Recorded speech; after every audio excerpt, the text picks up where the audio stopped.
आपके दिमाग में एक बिजनेस आइडिया आया। सडनली उस बिजनेस को ना करने के भी कई बहाने आ जाते हैं। मेरे पास पैसा नहीं है, कंपटीशन बहुत है, ये बिजनेस करने का मुझे कोई एक्सपीरियंस नहीं है। हम कुछ बड़ा क्यों नहीं सोच पाते? हमें कोई भी बड़ा काम ना करना पड़े, इसके लिए हम बहाने क्यों ढूंढते हैं?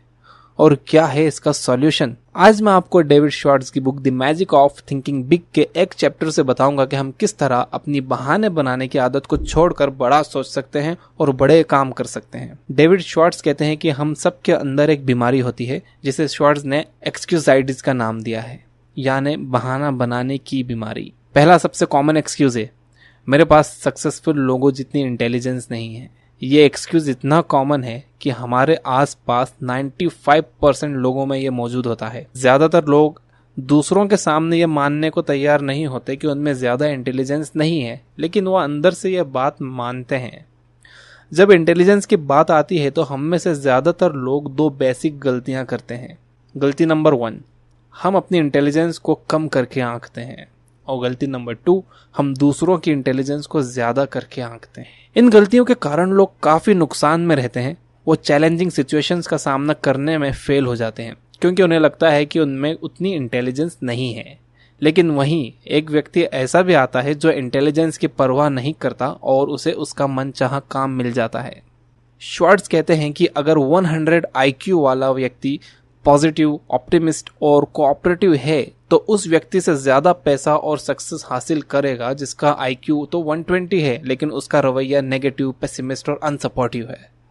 इंटेलिजेंस की एक्सक्यूजाइटिस के इलाज के 3 तरीके हैं। नंबर 1, खुद की इंटेलिजेंस को कभी दूसरों से कम ना आंकें और दूसरों की इंटेलिजेंस को जरूरत से ज्यादा ना आंकें।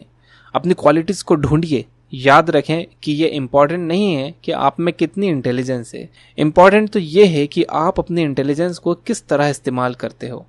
इस बात से परेशान ना हो कि आपका IQ कम है, बल्कि अपनी सोच को हमेशा पॉजिटिव रखें। नंबर 2, अपने आप को बार बार याद दिलाएं कि मेरी इंटेलिजेंस से ज्यादा इम्पोर्टेंट मेरा एटीट्यूड है। जॉब पर और घर पर पॉजिटिव एटीट्यूड की प्रैक्टिस करें। काम टालने के तरीके खोजने के बजाय काम करने के तरीके खोजें। आप अपने आप में मैं जीत रहा हूं का रवैया डेवलप करें। अपनी इंटेलिजेंस का इस्तेमाल अपने फेलियर्स के बहाने खोजने में ना करें। नंबर 3, याद रखें कि फैक्ट्स को रटने से ज्यादा इंपॉर्टेंट है सोचने की काबिलियत। अपने दिमाग को क्रिएटिव बनाएं और नए नए थॉट्स आने दें। काम करने के नए और बेटर तरीके खोजते रहें। खुद से पूछें कि क्या मैं दिमाग का इस्तेमाल इतिहास रचने में कर रहा हूं या इतिहास रटने में। दूसरा कॉमन एक्सक्यूज है एज का एक्सक्यूजाइटिस फेलियर की ऐसी बीमारी है जिसमें सारा दोष एज के मत्थे मढ़ दिया जाता है। इसके 2 आसानी से पहचाने जाने वाले रूप हैं। नंबर 1, मेरी एज काफी ज्यादा है, और नंबर 2, मेरी एज काफी कम है। कई लोग सोचते हैं कि वो अभी बिजनेस स्टार्ट करने के लिहाज से काफी यंग हैं, जबकि वो ये भी जानते हैं कि मार्क ज़करबर्ग ने जब काम करना शुरू किया था तब वो कॉलेज में पढ़ते थे। और कई लोग सोचते हैं कि वो अब बिजनेस स्टार्ट करने के लिहाज से काफी ओल्ड हो चुके हैं, जबकि कर्नल सैंडर्स ने जब KFC स्टार्ट की थी तब वो 62 साल के थे। एज के एक्सक्यूजाइटिस की बीमारी टीवी सीरियल्स से भी फैल रही है। उनमें दिखाया जाता है कि जब कंपनी बैंकरप्ट हो जाती है तो उस वजह से किसी एग्जीक्यूटिव की नौकरी छूट जाती है और वो बेरोजगार हो जाता है। उसे कहीं भी नौकरी नहीं मिल पाती क्योंकि उसकी एज ज्यादा हो चुकी है। मिस्टर एग्जीक्यूटिव कई महीनों तक नौकरी ढूंढते हैं लेकिन उन्हें नौकरी नहीं मिल पाती, और इस दौरान वो कुछ टाइम तक सुसाइड के ऑप्शन पे भी सोचते हैं और आखिर में इस रिजल्ट पर पहुंचते हैं कि अब खुद को रिटायर समझ लेने में ही समझदारी है। एज के एक्सक्यूजाइटिस के इलाज के 2 तरीके हैं। नंबर 1, आप वो काम करो जो आप फ्यूचर में करना चाहते हो। जब आप अपने दिमाग को नेगेटिव कर लेते हो और ये सोचते हो कि अब तो टाइम निकल चुका है, तभी आपके हाथ से टाइम सचमुच निकलता है। ये सोचना छोड़ दो कि मुझे ये काम सालों पहले शुरू कर देना चाहिए था। ये फेलियर की सोच है। इसके बजाय ये सोचो कि मैं अब शुरू करने जा रहा हूँ, मेरे बेस्ट ईयर्स अभी आना बाकी हैं। सक्सेसफुल लोग इसी तरह सोचते हैं। नंबर 2, हिसाब लगाइए कि आपके पास कितना टाइम बाकी है।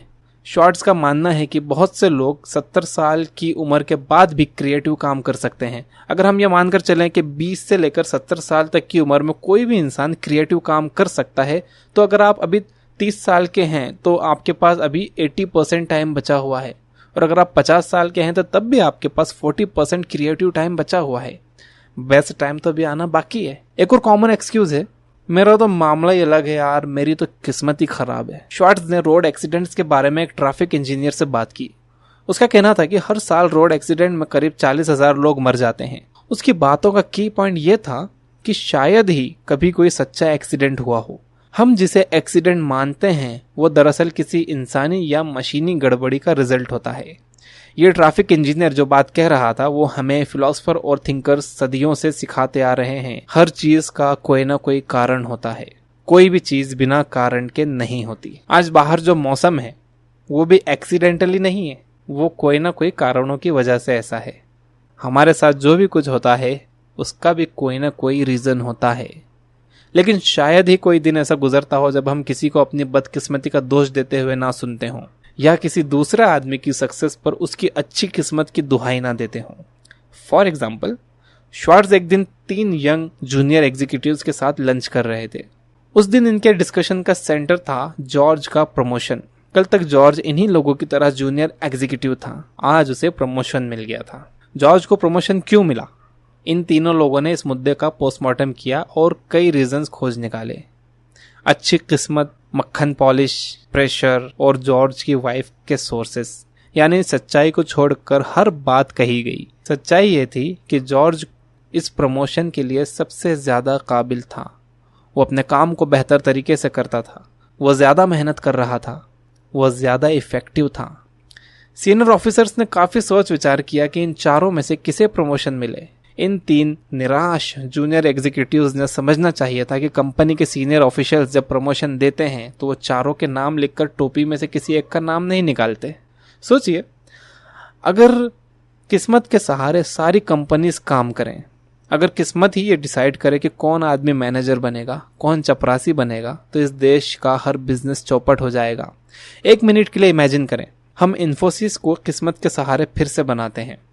इस काम के लिए हम एक बॉक्स में सभी एम्प्लॉयज के नाम की पर्ची डाल देते हैं। पर्ची उठाने पर जिसके नाम की पहली पर्ची खुलेगी हम उसे प्रेसिडेंट बना देंगे, दूसरे नाम वाले को वाइस प्रेसिडेंट बना देंगे और इसी सीक्वेंस में हम नीचे की तरफ आते जाएंगे। ये बेवकूफ़ी भरा नहीं लगता क्या? लेकिन किस्मत जब काम करती है तो इसी तरह करती है। जो भी लोग किसी बिजनेस में टॉप पर पहुंचते हैं, चाहे वो बिजनेस मैनेजमेंट हो, सेल्समैनशिप हो, कानून हो, इंजीनियरिंग हो, एक्टिंग हो या कोई और फील्ड हो, वो इसीलिए टॉप पर पहुंचते हैं क्योंकि उनका एटीट्यूड विनर्स वाला होता है और वो साथ में सख्त मेहनत करते हैं। किस्मत के एक्सक्यूजाइटिस के इलाज के 2 तरीके हैं। नंबर 1, रीजन एंड रिजल्ट्स के रूल को एक्सेप्ट करिए। जब आपको लगे कि कोई आदमी खुशकिस्मत है तो जरा गौर से देखिए, तब आपको दिखेगा कि जिसे आप पहली नजर में अच्छी किस्मत समझते थे वो दरअसल प्लानिंग, स्ट्रेटेजी और विनर वाले एटीट्यूड का रिजल्ट है। इसी तरह किसी आदमी की बदकिस्मती को भी गौर से देखिए, आपको उसके पीछे भी कुछ रीजंस मिलेंगे। मिस्टर विनर को जब झटका लगता है तो वो उससे कुछ सीखते हैं और उसका फायदा उठाते हैं, लेकिन जब मिस्टर लूजर फेल होते हैं तो वो अपने फेलियर से कुछ नहीं सीखते और बहाने बनाते रहते हैं। नंबर 2, अपने दिमाग की एनर्जी को ऐसे सपने देखने में जाया ना करें जिसमें बिना मेहनत के सक्सेस हासिल की जा सकती हो। हम किस्मत के सहारे सक्सेसफुल नहीं हो सकते।